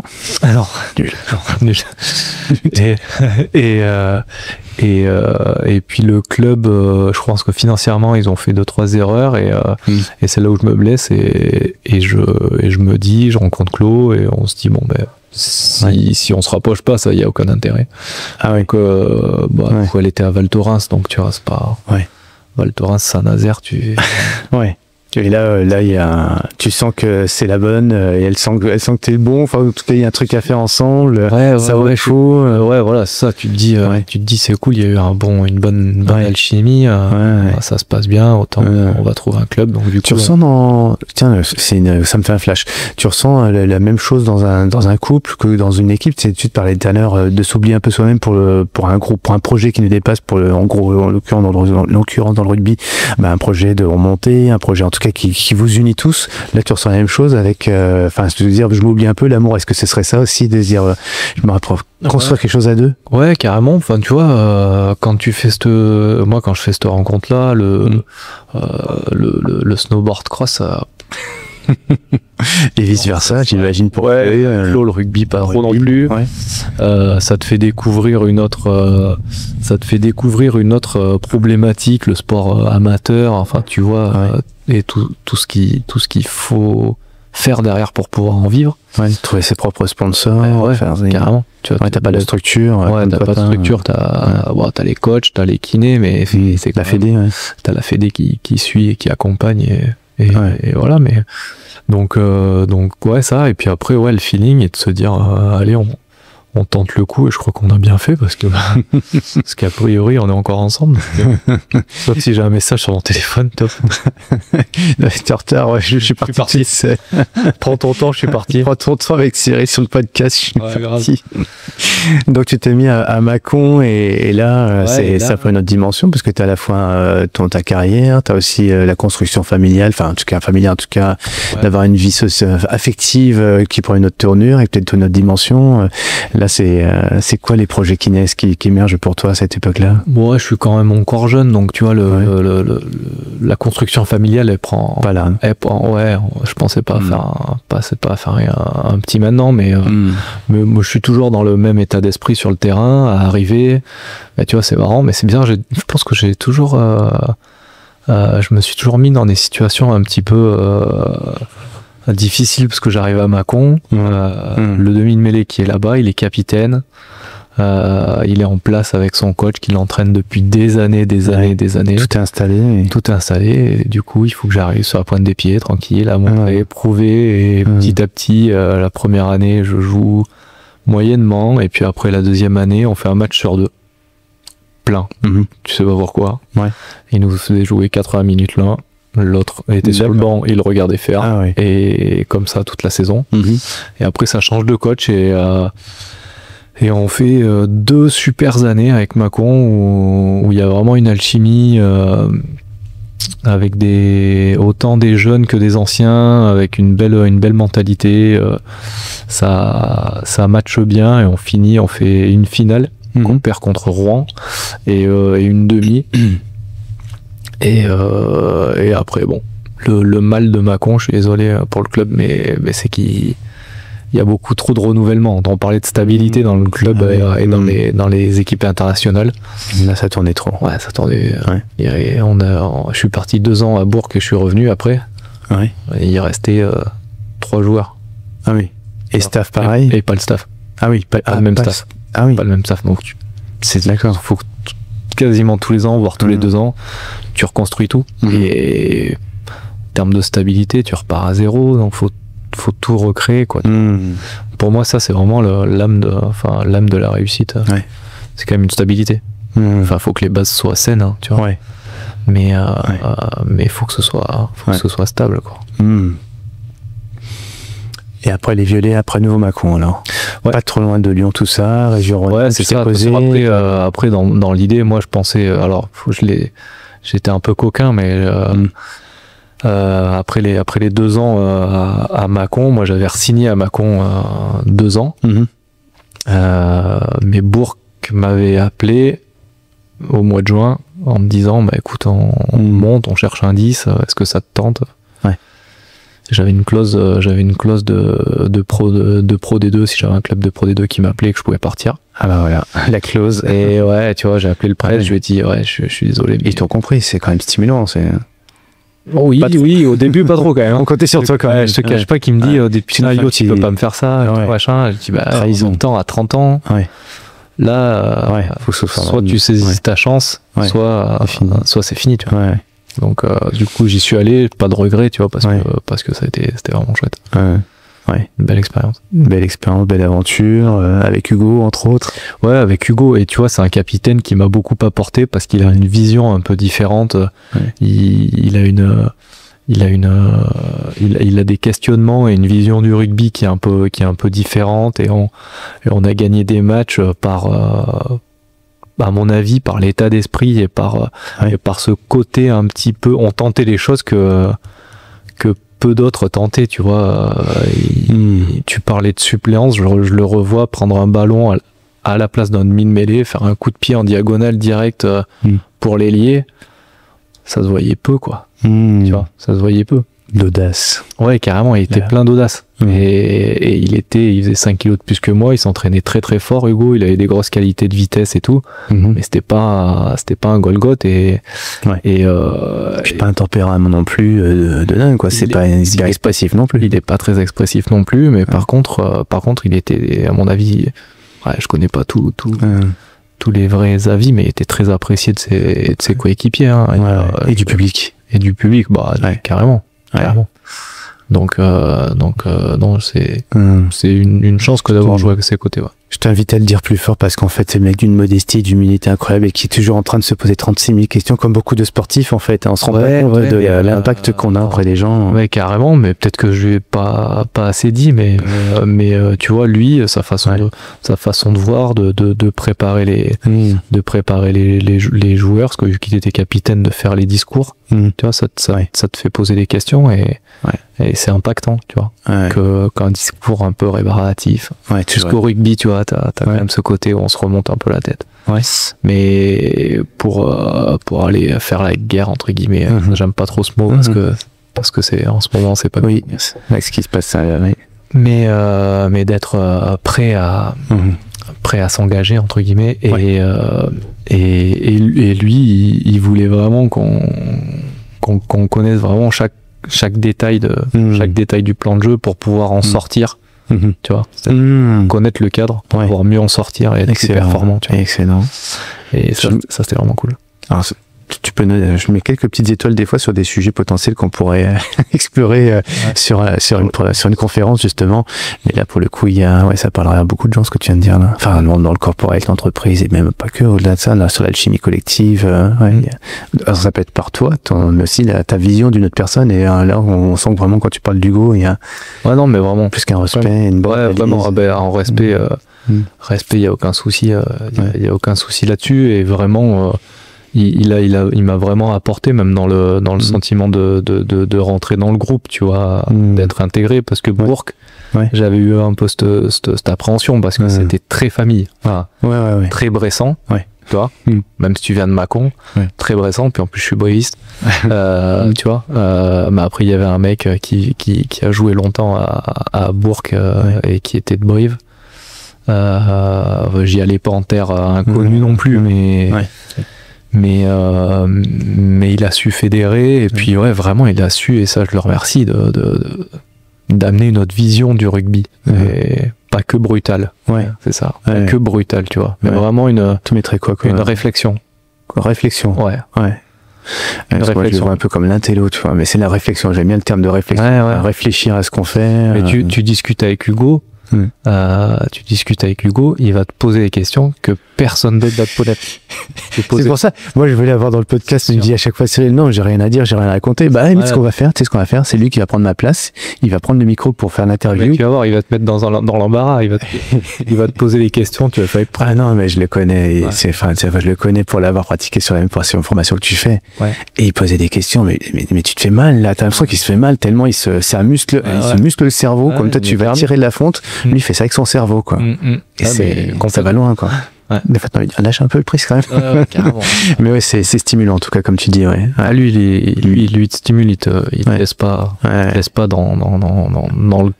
dans la voie classique. C'est cool. Nous sommes pas en train de parler d'un jeu d'échecs, nous sommes bien en train de parler de rugby. Hein. Ouais, carrément.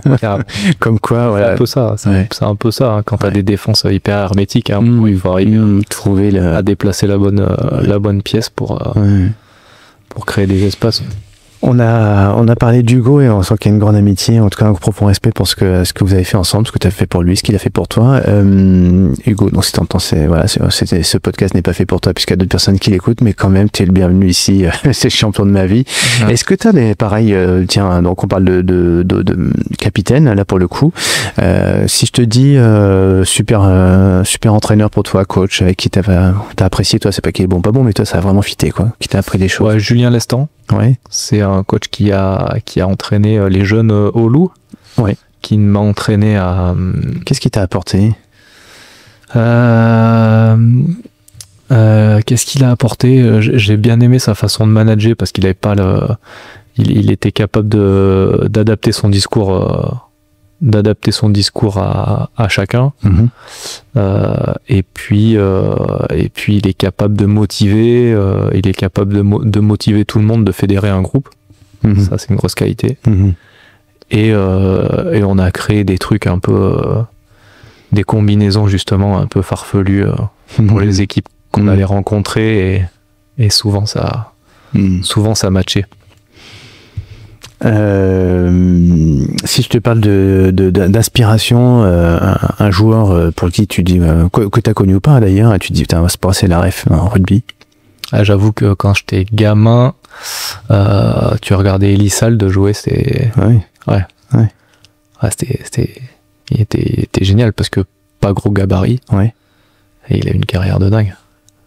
Ah ouais, tu vois, ça me parle moins que forcément des grands noms du rugby. Ouais, mais Jean-Baptiste Elissalde, numéro 9, des fois il jouait numéro 10, les deux pieds, des passes, voilà.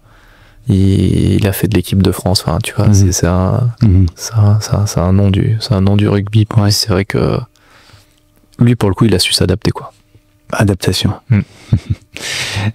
Après carrière, bah tiens, si on parle d'adaptation, mais à post-carrière de l'univers de rugby, tu dis quelle transformation ou reconversion?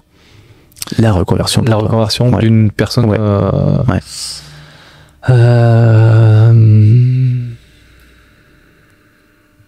Bah, j'ai un pote avec qui j'ai joué qui est boucher. Ah ouais, il est heureux comme tout. Ah ouais, ce qui t'interpelle, c'est son bonheur. Ouais, voilà. Vraiment son c'est kiff, qui, tu vois. Damien Weber. Il a joué à Colomiers. Ouais. Alors j'ai jamais joué avec lui en fait. On est partis en vacances ensemble. Ouais.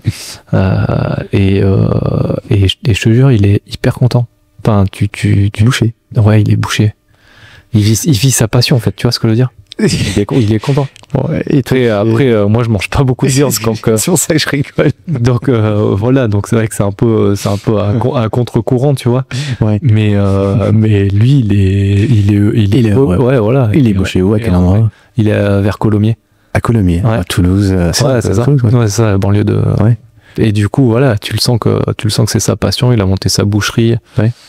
Ouais, je pense qu'il se lève le matin, il a le smile. Et en vrai, il a réussi. Ouais.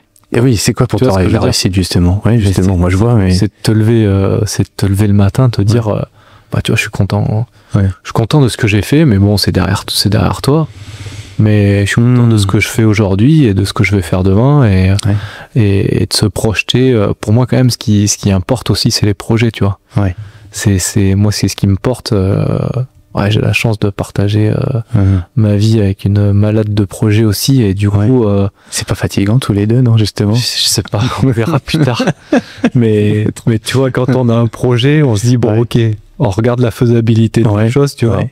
Et puis si c'est jouable, Feu. on À y va. fond, Ouais, à fond. on va à fond. Ouais.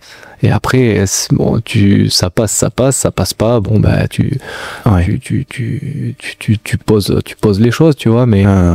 Mais là, le projet, en l'occurrence, il y en a un qui me vient à l'esprit qui est juste une évidence pour beaucoup de couples, hein, c'est d'avoir un enfant. Quand tu as une carrière sportive intense et que tu es la numéro 1 comme Chloé dans son sport, numéro 1 mondial, faut-il le rappeler. Et si vous l'avez pas noté, c'est Chloé Trespoche, hein, quand même, parce qu'on parle de Chloé depuis où toi tu dis Chloé ou Chloé, c'est quand même l'âge, c'est le globe de cristal l'année dernière en snowboard cross, on dit comme ça. Ouais. Hein. Et mais un projet d'avoir un enfant, c'est pareil. Là, c'est un truc que vous avez signé tous les deux en disant on y va à fond. Et... Ben ouais, tout avec toutes les contraintes enfin les contraintes, c'est ouais, les contraintes que ça amène aussi. On savait que ça allait être une période où pour elle, pas une période, mais une année, une saison où elle allait couper. Il fallait qu'elle fasse une croix sur une saison entière. Donc voilà. Donc là, elle passe à côté de la saison hivernale. Elle fera rien cette année. Ouais. Enfin, entre guillemets, elle fera pas de compétition complète. et puis moi, ce sera sur l'année prochaine quand elle va préparer les jeux, où elle va.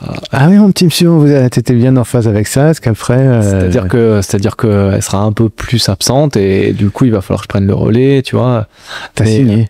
Mais ouais, moi et puis en vrai, on sera tous les deux parce que avec le petit, on sera en Italie, ouais. Ouais. À la soutenir. C'est quand la date? Vous la connaissez déjà? Non, mais souvent c'est aux alentours de la deuxième quinzaine de février quand même son épreuve. Donc il y a eu aucun doute ou aucune remise en question sur le fait de me dire. Donc le projet, c'est à la fois être numéro 1 au JO, ou en tout cas viser la lune, quoi, et en même temps d'être une maman épanouie avec un mari qui la soutient. Et... Ouais, forcément, c'est aller chercher la médaille qui lui manque. Ouais.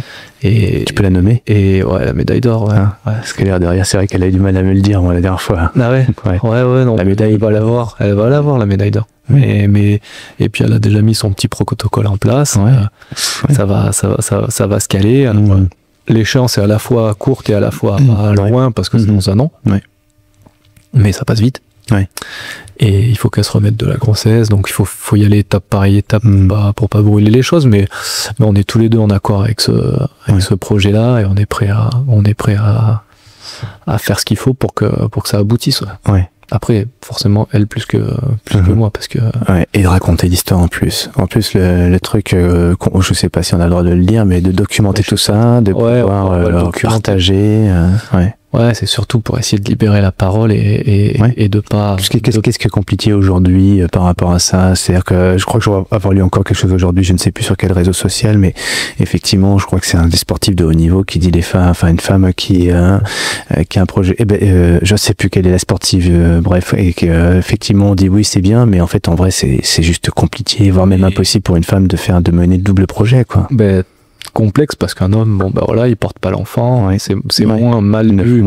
C'est moins mal vu qu'un homme après la naissance du petit reparte sur les compètes qu'une femme, tu vois. Alors et pourtant elle a, autant l'homme que la femme a le droit de vivre sa vie, tu vois. Donc c'est bien je pense que c'est bien de libérer la parole, et je pense que ça il y a déjà eu des documentaires là-dessus, et plus il y en aura, mieux ça va banaliser la chose, et peut-être que les sportives oseront plus mettre un peu leur carrière entre guillemets, entre parenthèses, sur une année.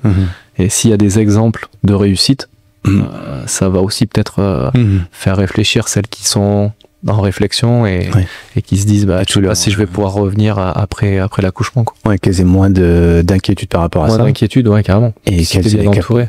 C'est exactement ce que tu disais tout à l'heure, il y a le staff, et si le staff accepte ces idées-là, c'est peut-être encore compliqué aussi pour des staffs. Alors là pour le coup, hyper bien accueilli par le staff du snowboard cross. Kevin et Nelly ont été vraiment top sur le fait de faire comme elle le souhaitait, comme c'était mieux pour elle et pour le petit, donc franchement déjà tu vois, ça t'enlève ce poids là aussi, de cette interrogation, de se dire de se dire putain, comment ça va être une fois qu'il sera là, est-ce que je le prends, est-ce que je le prends pas, c'est comme elle veut. Donc du coup, c'est cool. Bah, je profite de ta parole aussi parce qu'il y a, bon, il y a le conjoint et la conjointe, déjà d'une projet, la famille, les entraîneurs. Donc là, d'en parler, libérer la parole, bah, c'est vrai que c'est peut-être pas toujours évident d'en parler. Chloé en parle et fait très bon retour et toi tu le confirmes. Et puis les sponsors, les partenaires, etc., qui vous soutiennent aussi dans cette démarche-là. Ouais, ça a été suivi. Je pense que tous les partenaires ont ranquillé. Après, pas tous à la même hauteur, je crois. Après, c'est pas moi qui sortirai les montants et pointer du doigt les. Il n'y a pas eu d'abandon. Il n'y a pas eu d'abandon. Non. Il n'y a pas eu d'abandon. Mais du coup, c'est pas naturel. Enfin, il faut argumenter en disant, bah voilà, je peux faire. Et effectivement, je serais pas au départ, mais plus ça se fait, plus on en parle et plus ça libérera les relations entre les sportifs et leurs partenaires pour voilà mon projet. Je pense. Et puis, en fait, du coup, en entreprise, tu peux être en congé maternité, mais du coup, c'est vrai que la période est plus courte. Ouais. Mais je pense qu'en entreprise, c'est pareil. Hein. T'as peut-être des responsables de société qui ont du mal à employer des femmes aux alentours de 28 32 ans qui sont en couple sans enfant. Je connais pas les discriminations, je ne suis pas renseigné sur le sujet. Moi j'ai 50 balais, il y a des discours qu'on portait il y a quelques années aujourd'hui tu peux plus dire ça, et tant mieux, hein, attention, hein, mais t'entendais les patrons dire des fois des choses, c'était complètement aberrant à l'époque, et aujourd'hui tu dirais ça, mais c'est pas aberrant, c'est juste là c'est la discrimination, donc du coup, mais je pense que c'est par des petits combats, par des combats où montrer la chose, des prises de parole, des documentaires, des précurseurs, des podcasts. Non, mais c'est ça que ça se libère un peu et que les surtout les femmes là pour le coup, mais se sentent soutenues et pas seules, tu vois. Ouais, bien sûr. Voilà, juste ça, quoi. Elle est plus que soutenue avec toi, Chloé. Ouais, j'essaye. Et en plus de ça, donc toi, tu as mené un projet aussi, tu parlais d'un projet donc entrepreneurial, professionnel, qui permet d'avoir pour toi, déjà par rapport à ton ADN, une certaine forme de choix, de liberté, de pas subir des contraintes, comme on le disait rapidement tout à l'heure, mais finalement, le café, pourquoi le café, pas autre chose? Pourquoi l'entrepreneuriat, pas le salariat? On le comprend un petit peu, mais finalement, c'est... Le café, comment ça s'est construit? J'ai toujours aimé ça. Ouais. Et tu disais tout à l'heure en 2021, mais là tu étais encore en carrière. Mais là j'étais encore en carrière, mais l'envie de créer un truc. Et puis pendant le confinement, il y a juste un moment où je disais à Claude, putain, ça commence à être long quand même. Je tourne en rond, je vais aller aider. On avait un pizzaiolo en bas de chez nous. Je vais lui filer un coup de main à faire des pizzas, tu vois. Quelque chose, quoi. Parce qu'à un moment donné, bon, c'est cool, hein, au début tu fais des travaux, tu bricoles un peu chez toi, mais bon, j'ai ce côté où j'aime bien faire des choses et être actif. Être actif un peu, tu vois. Et donc je me suis dit, bon, allez, réfléchis à ton emploi du temps. Le café, t'adores ça. Tu peux pas monter un coffee shop parce que du coup t'as les entraînements. Donc on va essayer de créer une boutique en ligne, on va aller voir les professionnels, on va essayer de voir des entreprises pour leur faire consommer une matière première de meilleure qualité. En fait, c'était juste changer l'expérience café, tu vois. C'est plutôt boire ton verre d'eau, te rincer la bouche avant de le boire, plutôt que de le boire juste après parce qu'il est imbuvable. C'est vrai. Et laisser des arômes en bouche agréables. Il est vrai, malgré tout, comme un café, moi, l'italien, que je l'apprécie quand même, avec ce côté forte, etc., mais ristretto, tu vois, et ce que j'apprécie, c'est pas le verre d'eau pour nettoyer, mais parce que les arômes se dégagent pendant que tu prends le verre d'eau.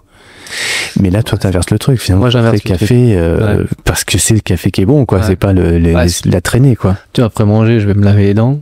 Mais souvent, ça m'embête un peu, tu vois, parce que je sais que j'ai encore le goût du café que je viens de boire, et je me dis, bon, c'est dommage parce qu'il y reste, et ça, je l'aime bien. Et du coup, c'est juste, essayer de le partager avec le plus de monde possible, et de se dire que c'est pas hors de prix, quoi. Si tu ramènes le truc, c'est jouable. Ah ben c'est même, t'en as fait la démonstration ce matin avec les étudiants, de rappeler qu'un café en dosette, enfin en capsule, déjà d'une pour plein de raisons, c'est pas forcément pour se poser des questions, etc. Mais même au niveau économique, c'est plus intéressant, c'est plus rentable. Plus rentable. Il faut juste amortir la machine de base, tu vois, qui coûte un peu plus cher qu'un espresso. Une fois que tu l'as fait, c'est... Ouais. Oui, ils inversent le truc, ils te font une machine pas chère, mais après tu payes des capsules et tout. Après, ils te verrouillent. Comme Apple, ils te verrouillent. T'es sûr? On avait dit pas de placement. C'est juste parce que je suis pas dessus. Ouais, je supportais pas l'idée d'être verrouillé, tu vois, dans un écosystème. Et donc, non, rien que pour ça, tu vois, j'aime bien ma liberté dans le digital. L'entrepreneuriat aussi. Donc, toi, aujourd'hui, tu as cet équilibre-là qui t'est cher. Ouais, j'ai l'équilibre qui m'est cher. Alors après, je te dis pas que demain, on parte pas sur un autre projet. Hein. Oui. Mais à l'instant T, en tout cas, là pour les années qui sont depuis depuis 2021 jusqu'à aujourd'hui, je suis parti dans l'entrepreneuriat. Ouais. J'ai pas vraiment d'horaire fixe. Il faut que je torréfie, que je livre mes clients, que j'en démarche d'autres. Que voilà, j'ai mes journées qui sont assez remplies, mais si je dois prendre une heure là actuellement pour garder le petit pendant que Chloé fait une séance de muscu, ben tu vois, je le prends et on essaye de s'organiser, quoi qu'aujourd'hui on est ensemble et elle est allée chez le kiné toute seule, tu vois. mais voilà, ouais, j'aime bien ce côté entrepreneur. Et puis qu'est-ce que ça t'a appris? T'as appris quoi l'entrepreneuriat? Que rien n'est, c'est pas si facile que ça quand même, tu vois. Il faut, tu vois, on parlait tout à l'heure avec les étudiants, mais à peine j'avais monté la marque, t'avais déjà les avocats d'une grande marque qui te disent il faut que tu décoches là à l'INPI, sinon on te fait un procès. On s'est dit quand même, attends, on n'a même pas commencé encore qu'on est déjà là, dans la galère. Et après que c'est du temps, que tu vois, s'il faut de la persévérance, il faut quand même arriver à pas prendre les échecs pour soi. Tu vois, c'est-à-dire que tu vas rencontrer les chefs d'entreprise, tu leur déballes ton pitch auquel tu sens, tu crois à 100%. C'est le truc du monde que j'ai. Ouais, alors, et vraiment, tu vois, je me dis, j'aurais pas pu vendre n'importe quoi, clairement. Mais ça, je me dis, quand tu fais le truc et en fait, essayer de pas prendre les choses personnellement, tu vois. Ça, c'est vraiment s'ils prennent pas refus, café, c'est pas parce qu'il est pas bon, c'est parce que ils disent non, c'est pas le moment. Ou... Ouais, mais toi, moi, j'ai tendance à prendre un peu pour moi, du coup, tu vois. Mais voilà, et puis Et c'est à force de te prendre des noms ou des échecs, entre guillemets, que t'as appris à passer par-dessus ou... Ouais, voilà, c'est ça. Parce que des noms, j'en ai pris... J'en ai pris des centaines au début. Tu vas taper aux portes et tout, tu fais du... Et ça, c'était pas évident. Pourquoi t'as pas abandonné? Parce que je suis pas de cette nature-là, quoi, tu vois. J'ai envie. Puis non, mais je crois au truc. Tu crois au truc? Ouais, vraiment. Je crois au fait que... T'as les yeux, t'as des grands yeux qui se mettent. Je crois sincèrement. Je crois sincèrement. Je pense que c'est la leçon principale qu'ont retenue les jeunes ce matin en t'écoutant toi, c'est la passion, de croire en ce qu'on fait. Et je me dis qu'il y a un moment où les gens vont prendre conscience de se dire que tu peux pas aller enrichir Nespresso, tu vois, pour pas les nommer. Non, mais Nespresso. Ce podcast n'est pas sponsorisé. Non. Nespresso. Jean et Georges, non, sont pas là. Tout ce qui est capsule, tu vois, enfin. T'as vraiment des intermédiaires qui sont et donc moi je prêche ma parole, mais aussi tous les torréfacteurs qui travaillent en ce sens, tu vois. Essayer d'aller consommer un café éthique, tracé, derrière lequel il y a une vraie torréfaction artisanale pour développer des arômes, au lieu d'aller boire un café de bar classique entre guillemets qui est fait à l'industriel et qui vous apportera rien en bouche, quoi. Donc on est sur l'expérience et pas sur un truc de masse. Ouais, c'est ça. On va terminer sur une dernière question parce que je sais que Chloé t'attend et que tu pars sur la montagne. On va partir à Cham, tu vois. Ah, c'est Cham, c'est vrai. Tiens, tu iras pas de ma soirée, il y a un truc, une soirée très très bien sur Chamonix, spectacle en montagne, un truc comme ça. D'accord. Oui, si tu veux un billet, je t'arrête un billet. Ouais,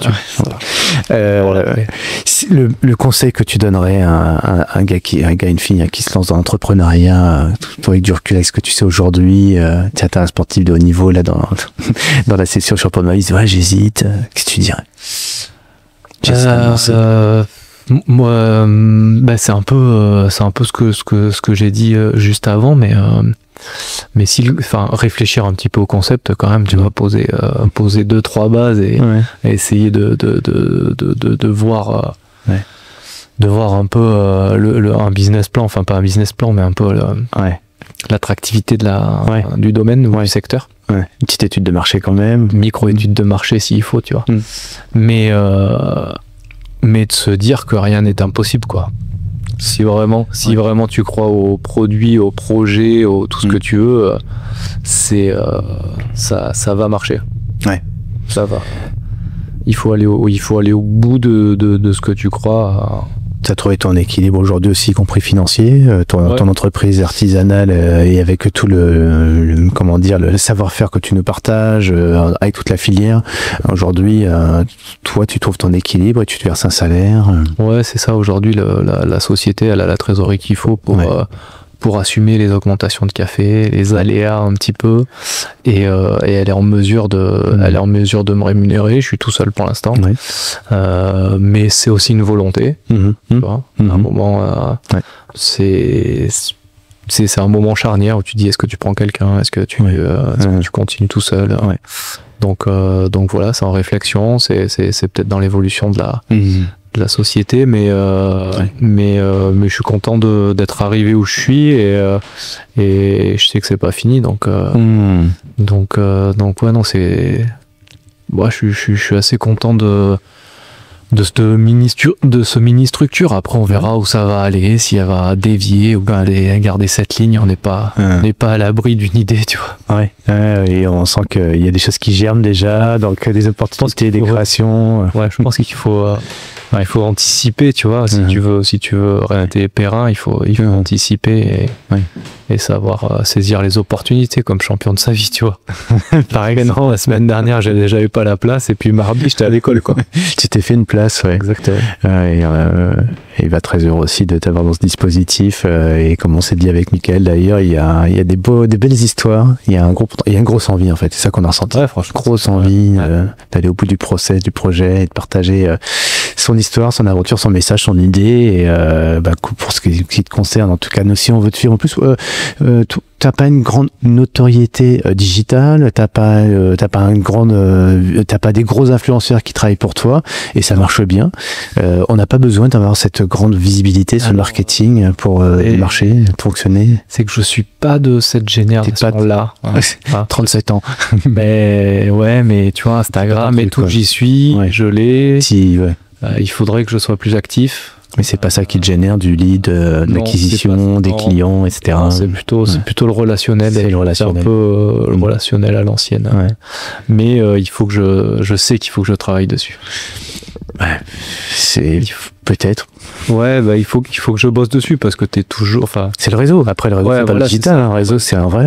Le réseau d'amis.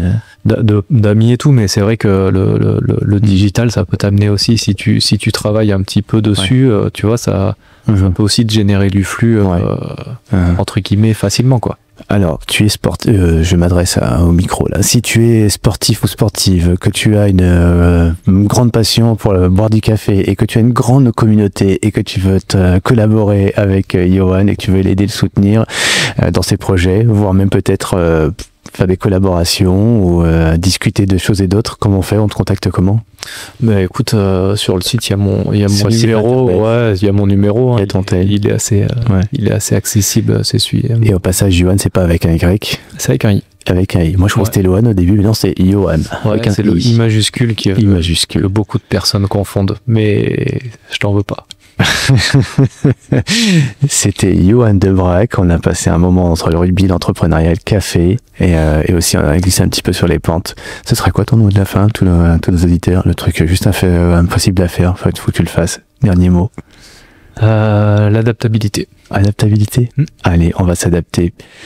Très bonne adaptation à tous et on vous dit rendez-vous sur un prochain podcast. Et si vous voulez retrouver Johan aussi, on se retrouve au mois d'octobre sur une belle conférence, un beau talk à la TED. On a hâte de t'écouter. Ouais, il va falloir travailler. Au boulot. Salut à tous.